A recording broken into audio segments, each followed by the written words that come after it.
Here's Priyanka.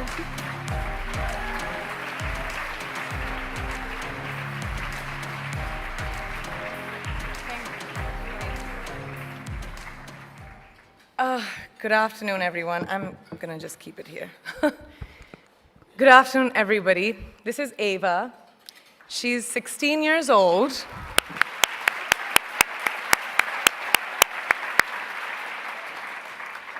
An age where girls should be enjoying their innocence and joys of their youth. But she, at such a tender age, understands the importance of being a voice for her peers, an advocate for young girls and women around the world who may not have the opportunities that us sitting over here have. So receiving this honor from a hero like her makes this so much more exceptional. So thank you.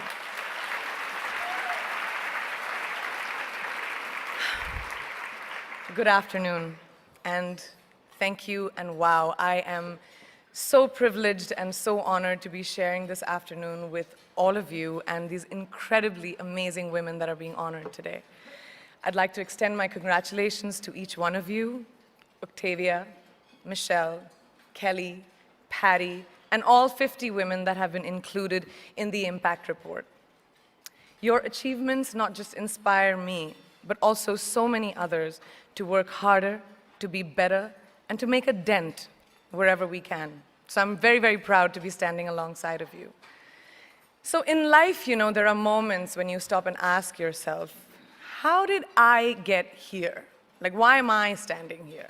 Well, this is definitely one of those moments for me. And I find myself going back to the beginning, back to my roots. I was born to incredible parents, amazing parents who served as doctors in the Indian Army. I was the firstborn, and as far back as I can remember, I made my parents very proud and happy 99% of the time. Okay, slight exaggerations of personal achievements are allowed from time to time, don't you think? My brother was born a few years later, and even then, nothing changed for me. We were both given equal opportunities, and I want to emphasize this. I want to really emphasize this for you because I don't think a lot of people might understand that being equal might seem very normal. But where I come from, India, and a lot of developing countries around the world, more often than not, this is an exception. It's actually a privilege. My first experience of the glaring disparity between boys and girls came at a very, very young age. I grew up in a middle-class family with extremely philanthropic parents who constantly reminded me and my brother how lucky we were and how giving back to those who were less fortunate was not a choice. It was a way of life. Simple. I was 7 or 8 years old when my parents started taking me on these visits in a traveling clinic to developing communities around and villages around the city that we lived in called Bareilly.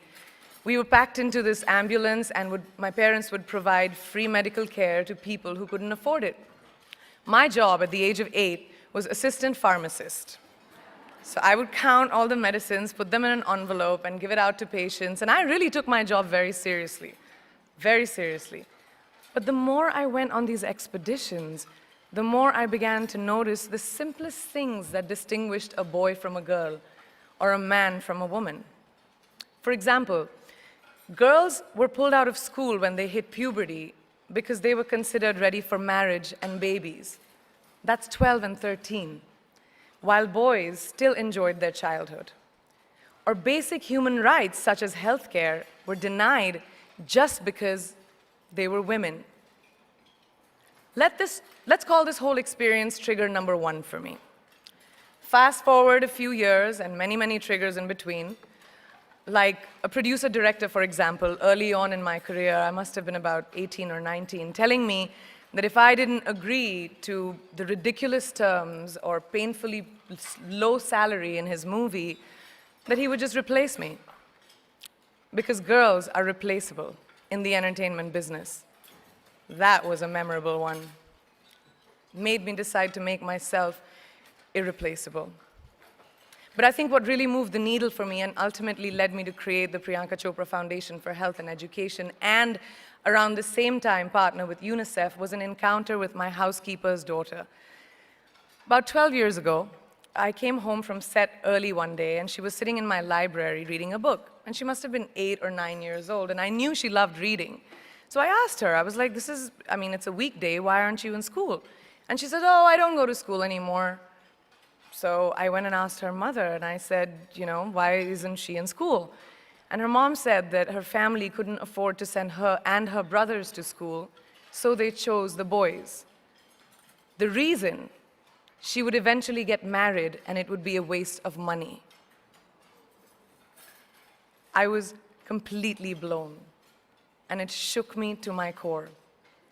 Eventually, I decided to cover the cost of her education so that she could continue to learn, because education is a basic human right.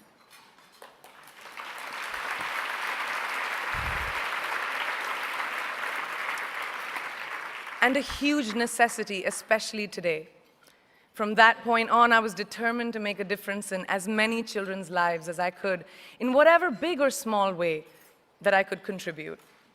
There's a really, really beautiful quote that I read recently, and I think it's absolutely appropriate to explain what I'm trying to say today.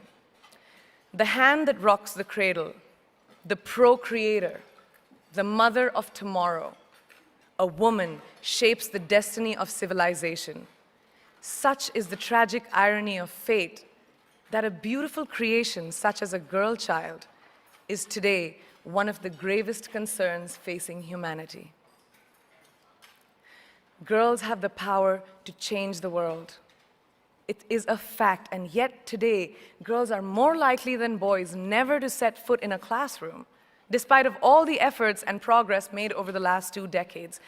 I'm just going to give you a stat, more than 15 million girls of primary school age will never learn how to read or write, compared to 10 million boys. Primary school, it's the beginning of our future.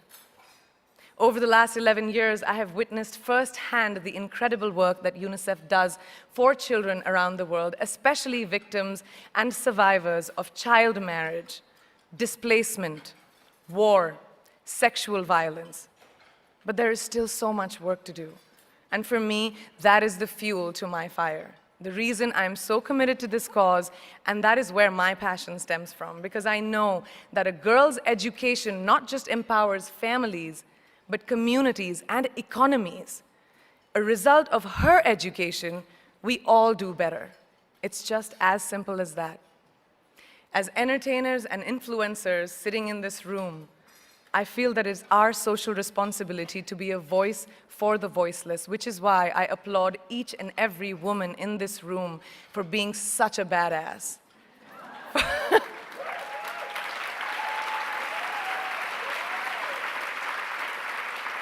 For using your platform and your voice to contribute to change, and for ensuring that there is not even one lost generation as long as we are alive. I'd like to thank Variety and all of you for encouraging me and all of us in this room to keep going and fighting on. Thank you so much.